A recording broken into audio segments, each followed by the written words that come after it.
something about this kind of travel in Botswana that I absolutely love. You don't really need to follow a road on these pans. When the waters come, it obliterates all the tracks. The glare is unbelievable. It's something about the Botswana part of the Kalahari that is so unique. You find me in the heart of the Kalahari in central Botswana. This is one of Africa's most unpopulated areas, and while it is very remote, it holds for me a special attraction. A couple of wells, we're going to explore those now. The people here live as they did hundreds of years ago.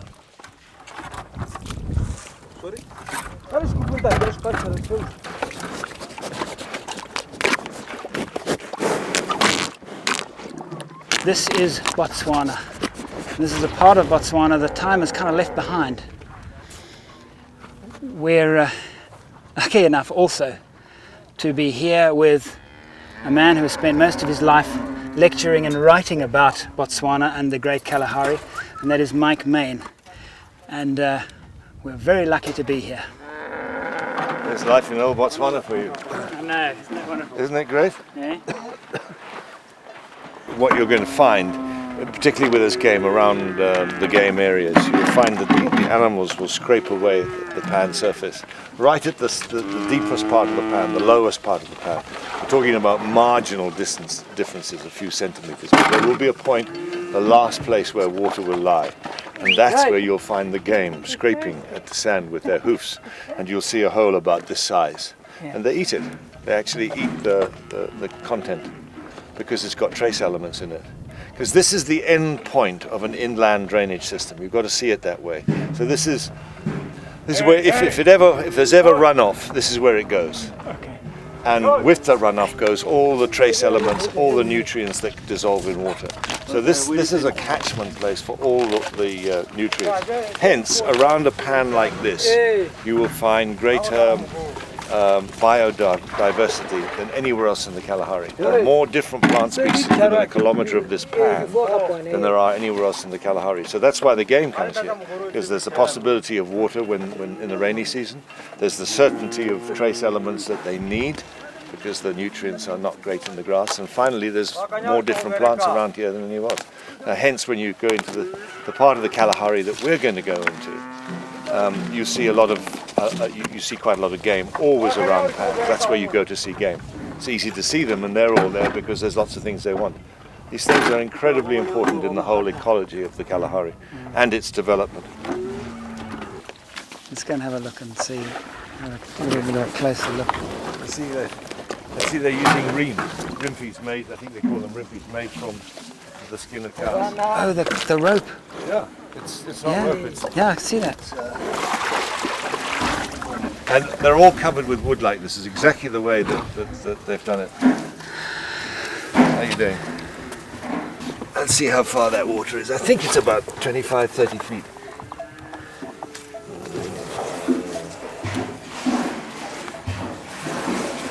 Yeah, it's a long way down. This water's deep.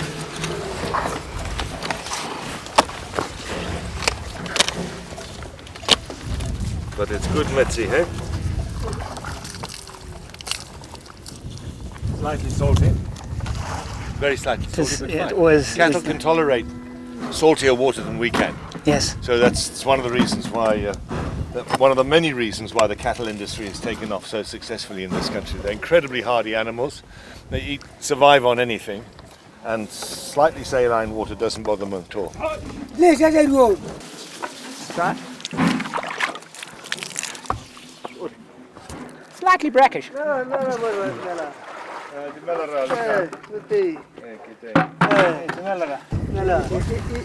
a boho.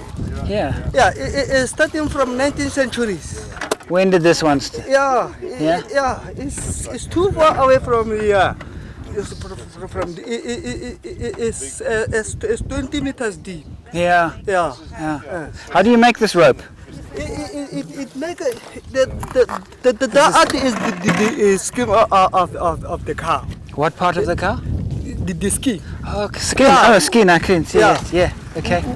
We kill a cow. Yeah. After that, we take the skin and we roll it and we hang on the tree.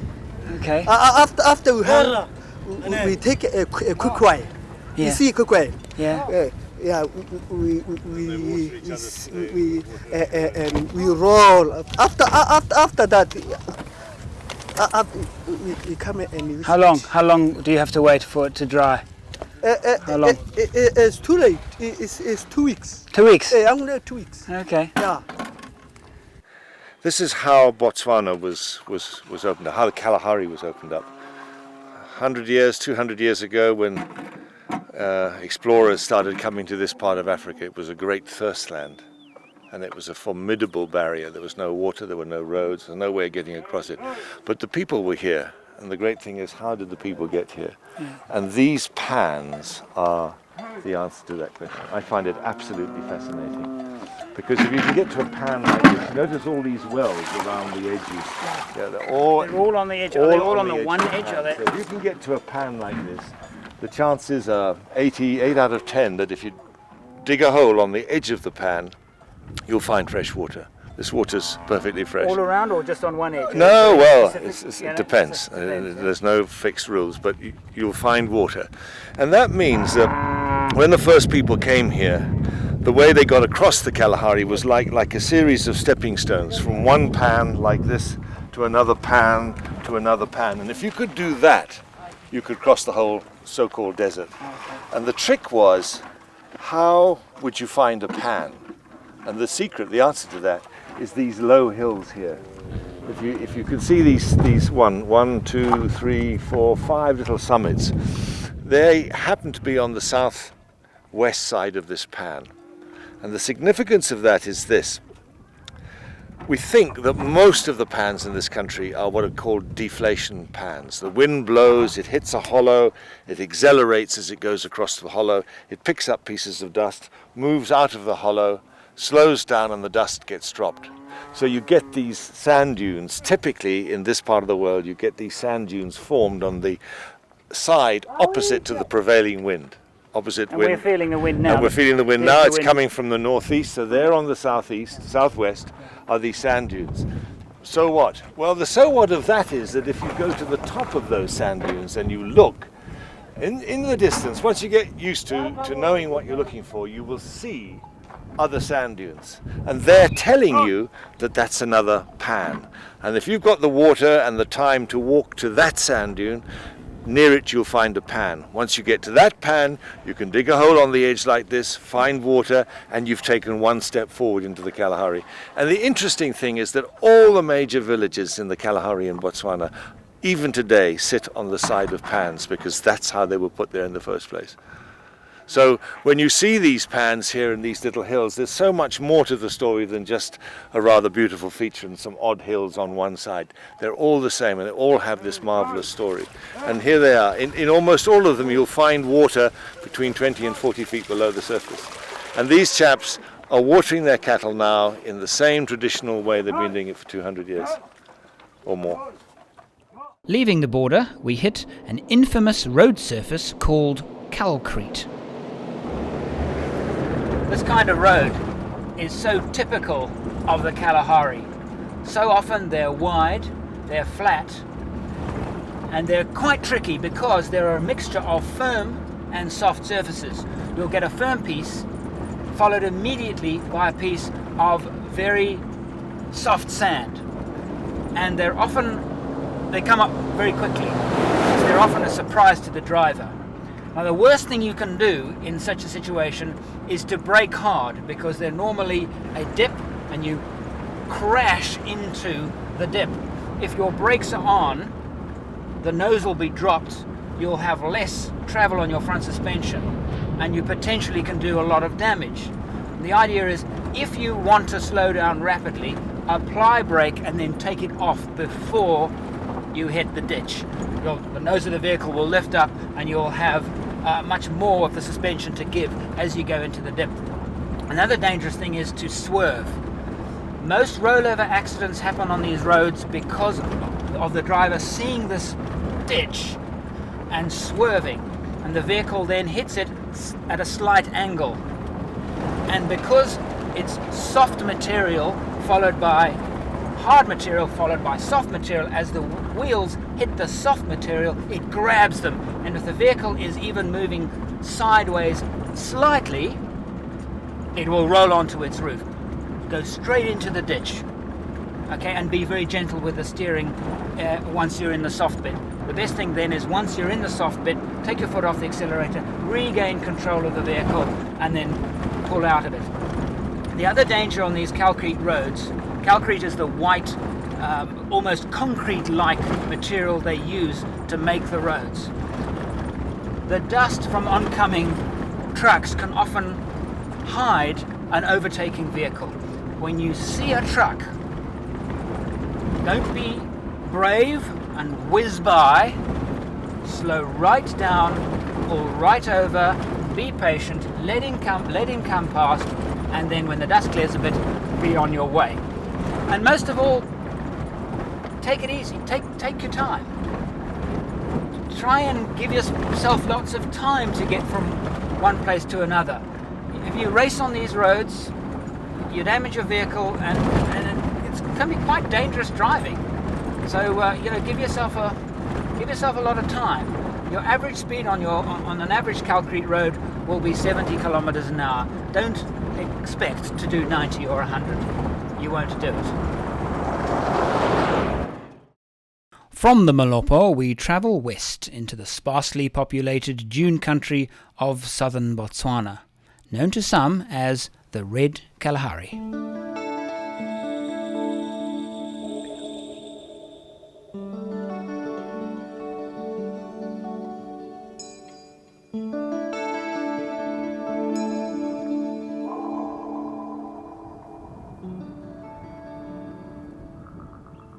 Cattle roam vast areas of grassland. Driving is mostly over bone-rattling sand tracks. In some areas, driving can be rather sedentary, and in others, things hot up nicely.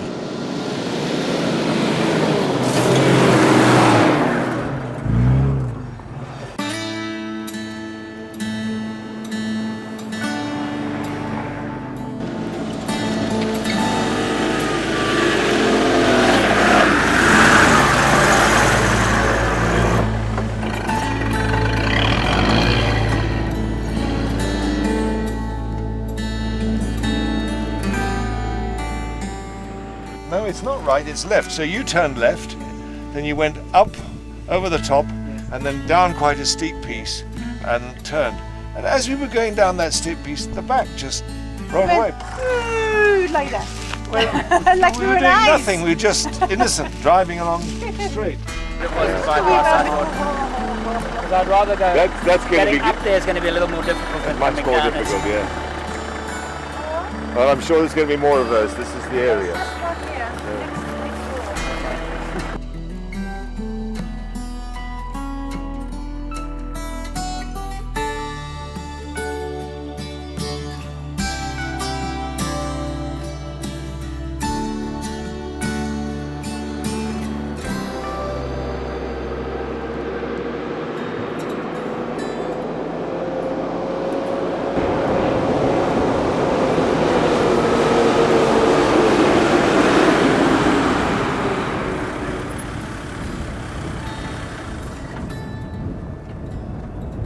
Straight down. I believe so. Vertical, right there. Oh, wow.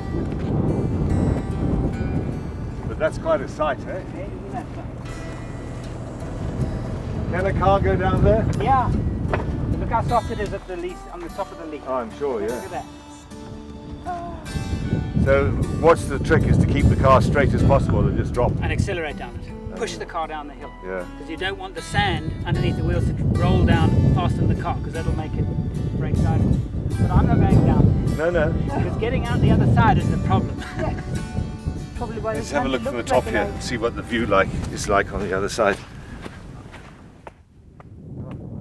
Remember we were talking about pans and how pans form, and we're also talking about the wind and the sand dunes. Yeah. We were talking about how the wind gets into hollows and lifts sand grains up and then drops them.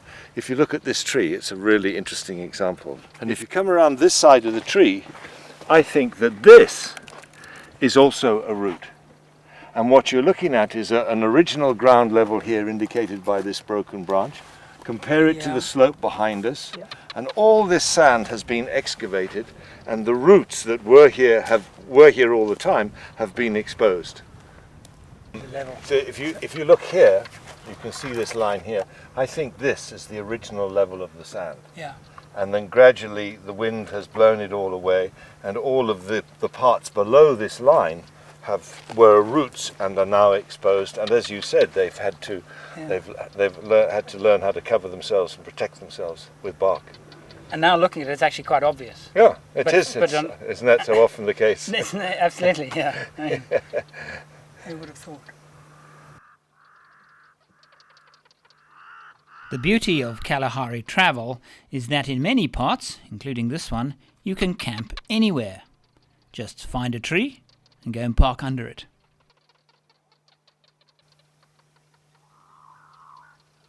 Once settled and quiet, the desert sounds surround you. Familiar to many a Kalahari traveller are these little guys. The barking gecko.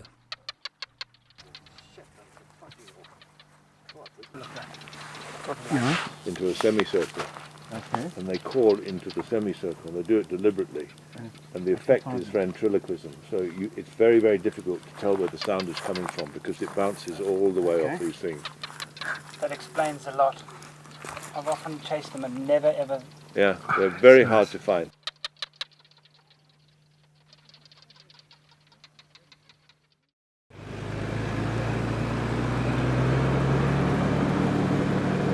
Early the following morning, we head toward one of the most remote cattle posts in the area. Most exciting part about exploring any wilderness area is finally arriving at a destination on a map which until you arrive is just a name. This is Mara. On the map it's a dot, a little track running to it, and a name which means nothing until you arrive here. All this place is, and it could have been a town looking at the map, it could have been a settlement, could have been many things. All it is a centre where water is pulled from the ground and where the cattle come down off the dunes each day and water themselves.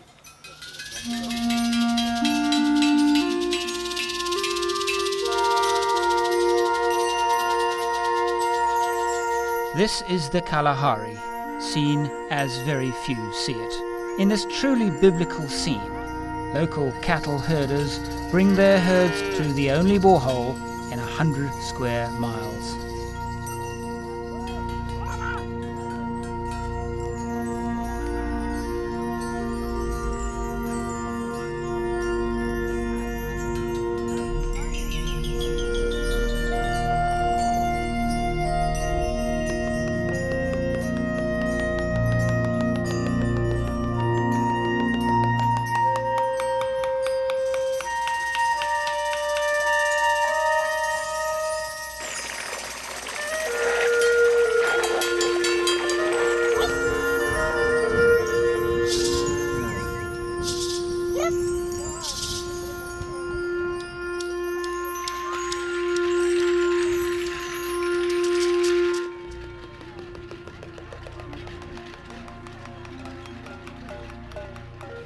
In this hot environment, everything living seeks shade, including us.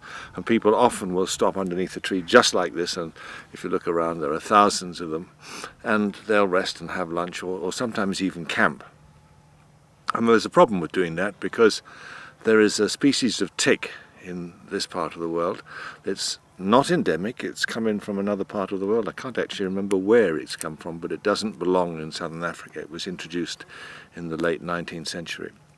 It's called a tampan tick, and it lives in the sand, and so you find it in the Northern Cape and in Namibia and here. And it's managed to, the way it lives is in the sand, in the shade, the shadow area of a tree. It's just underneath the surface, and it lives there, can live there for years without feeding, and what it does is it sucks blood from animals that stand in the shade of the tree. Most trees in this part here are infected with these animals. They're an absolute plague. They're very difficult to get rid of, Of course, they carry disease like any other ticks, and they're really unpleasant. I've got a couple here, and you might like to see these. We were standing here, what, 10 or 15 minutes, Yeah. and without any effort we were able to pick up these chaps. And I'm just going to spill them out on here. Not quite sure whether we're going to be able to see them. They're quite repulsive, I have to tell you. There's a little chap here. This one's quite rotund. He's very fast at the moment, and the reason he's rotund is that he's had quite a lot of my blood. And it was him sucking away that alerted me to the fact that we were surrounded by these little chaps. One there, one going off at great speed here. There are several quite large ones. Here's a large one pretending to be dead. There's two large ones. They're not going to win any prizes in a beauty competition, I can tell you that. Very hard outside. Live deep underneath the sand to avoid the heat of the day, about 50 centimetres down. What brings them to the surface? Well, some work has been done, and I've understood that it's the gases that we exude, CO2 among others. But I'm sure that smell is something. I'm sure that pressure is something. But within 10 minutes of standing underneath a tree, cows, cattle, goats, sheep will draw these things to surface. They'll climb up their legs and they'll attach themselves and start sucking blood. And they have an unusual skill in that the moment the animal starts moving out of the shade, they drop. They let go and drop onto the ground. And if you think of it, if they don't do that, they're going to get left out in the hot sun and they're going to die. Even if they've taken a bite hold? Even if they've taken a bite. I remember once in Ngami land lying down at the foot of a tree, and I dozed off to sleep. I was just lying down on the ground. It wasn't particularly sandy, but it was in a cattle area. And I dozed off, and I woke up with a sort of tickling sensation on my body. I looked at my arm and I saw 2 or 3 ticks standing on my arm. So in horror, I jumped up, and I can remember to this day a cascade of tampan ticks falling off me. There must have been 20 or 30 of them. Quite big chaps. It was a repulsive experience. But they are dangerous, as I say. They carry diseases. But more than that, there is a case on record where a sick cow stood in the shade of the tree and they completely absorbed all its blood. It died because of a lack of blood. That's a well-recorded case, 1936, somewhere in the Northern Cape. So they're pretty unpleasant creatures. And the moral is, don't camp underneath a tree. Someone is climbing up my leg right at this very moment. There he is. Oh, he's quite a big chap. Look at him. There we are. So you can feel them walking up your leg. So be very, very careful about camping underneath trees like this. You've got to do it where there are no sheep or goats, and that means not in a settlement or near a settlement. The thing about a place like this, what's really striking is the complete absence of any vegetation. And you look at this and you say, this is a real desert. And it's important to realize that a good third of Botswana is like this, except that there aren't this density of cattle and sheep. And it's the cattle and the sheep and the goats that eat away the vegetation, that expose the sand, that makes the sand dunes mobile, just as you see around us now. This is not the way they naturally are. They're like this because the vegetation has been eaten away. And you can always tell when you're getting near a village in the Kalahari, because suddenly bare sand starts appearing and there's only trees, there's no grass at all. It's all eaten because of the concentration of animals around a waterhole, exactly as you have here. I mean, that's quite a sight, isn't it? I mean, it looks, for all the world, you could be in a real desert. It isn't at all. It's precisely defined with a perimeter of cows or calves. One there, one over there, one over there. There never seems to be one cow too many for the shade.